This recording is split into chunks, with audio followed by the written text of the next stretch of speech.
It is time for our monthly legal slot, and joining us is Avril Collentine from Cahir and Company Solicitors. Avril, good morning to you. Good morning to you, Alan. Thanks very much for being with us. So you are going to bring some great advice to our listeners. It's in relation to mortgages and how switching mortgages can save you money. And people always like saving money, but especially at the moment when Absolutely. It feels like more and more of it's been sucked out of our pockets in a variety of ways.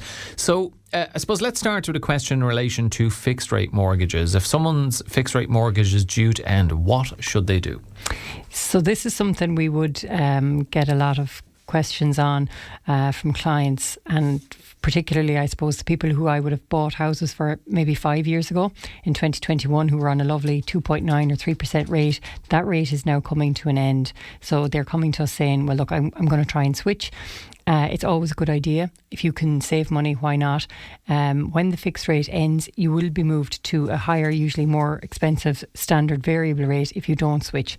So our advice is always to the client would be to start looking maybe 3 to 6 months out in advance before your rate is coming to an end. Talk to your lender and start looking around and seeing what's out there, and is there a cashback incentive to move. So you have an option really. You can stay with the same lender and negotiate with them or see what they're going to offer you, or go to a new lender and switch your mortgage, which you'll need to engage a solicitor for.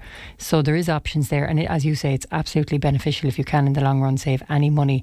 And it mightn't seem a lot at the time, and people say, oh well, I'll have to pay legal fees and it's going to cost me something, but over the lifetime of a mortgage, you know, it all adds up. You could be talking a bigger saving of a couple of thousand.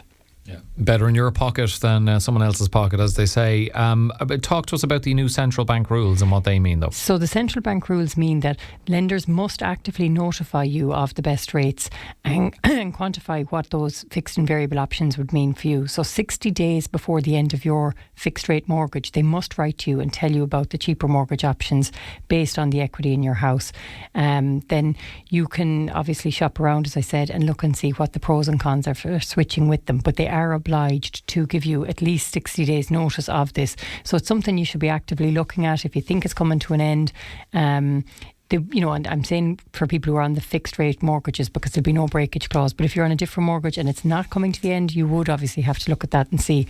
So 60 days they will write to you, and then again 4 to 8 weeks from their first letter they must send you a reminder of your options. So that really is the reminder to give you the kickstart to do something about it. And I know it's a pain, and I know it's the whole, is it worth it in the long term? And for people who say to me, I'm so busy I can't even consider trying to get all my documents together, you know, you'll probably have to do, it's nearly essentially a fresh mortgage application. I'll have to get your bank statements together. You'll have to get your salary certs from your employer and stuff. And I'd say to you, even if you're time pressed and that seems like too much pain for you, get a broker. That's what they're there for. They'll shop around. They'll tell you what's the best rate for you in the long term and all of that. It's something we see all the time. In the Irish Times covered it recently in the Money Matter section, and the Irish Independent, Charlie Weston and all those financial advisors would always recommend you shop around for utilities. Your mortgage is the same. It will save you in the long term.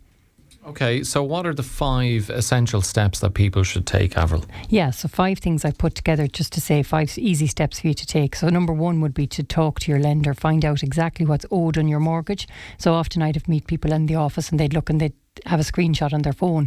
That mightn't include the interest and all of the other things, so that might just be the figure you're seeing on your bank statement, but you need to check and see exactly what's owed on it. I'd also recommend that you look at the property price register and find out what houses are selling for in your area, so you have an idea. That'll tell you then your loan to value ratio. So if a house in your area is selling for 600,000 and you've 300 left on the mortgage, well, your loan to value then is 50%. So you need to look, be active, but go on the property price register and see. Now you might say to me, gosh, my house is standalone in the country, there's nothing around us has sold recently, or it's very hard to put a value on it. Well, maybe talk to an auctioneer and stump up the few quid and pay for value on it, get a valuation done by one of the auctioneers locally on it. Second thing is to get a BER cert done. If you haven't, that's the Building Energy Rating cert. If you don't already have one, or it's with your title deeds, you need to check and see what that rating is on your house, because all of the mortgage rates are now linked by lenders to the BER rating on your property. So it's worth checking that out and having an idea. You may have done energy upgrades in the last few years, so it may have changed. So you may need to get a new BR done by an assessor and have that to hand, because if you are applying mortgage or switching mortgage, the bank will want to know what is the energy rating on the property.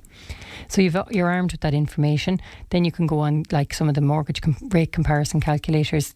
The consumer protection one is fairly good, or contact a broker and see what rates or options are available to you. It will obviously depend on your number of factors, personal circumstances, what your repayment capacity is and all of that. So brokers are brilliant. They'll do the shopping and they'll do the legwork for you. So I would say gather all that information. You will need bank statements, salary certs maybe, and talk to your lender so they'll advise you of what they're going to offer you. You might be able to haggle with them and decide. I had one case there recently where I took up the deeds for somebody and then she came back to me and she said, well, actually they've offered me an eco-saver rate, so I'm going to stick with them. So you might decide that, so it might be worth the haggle. But if you are switching banks and you're going to go the full hog, you will need to engage your solicitor. You'll need to factor in then your legal fees, your valuation fees, and see if there's a cashback offer. So it might seem to you that you're going to have to put your hand in your pocket, but if you're getting a cashback offer of 2 or 3%, maybe sometimes it's like 45 days later from the date of drawdown or something like that, that might cover your legal fees. So in the long term, it might cost you very little. So I'd say see what the cashback offer is, talk to your solicitor and get an idea of what the legal fees will be. But as I say, it may seem like you're putting your hand in your pocket, but in the long term, it could save you thousands over the lifetime of your mortgage. If you are going to be switching, talk to the solicitor as well, because they can take up your deeds from your bank in advance, so we can apply for them.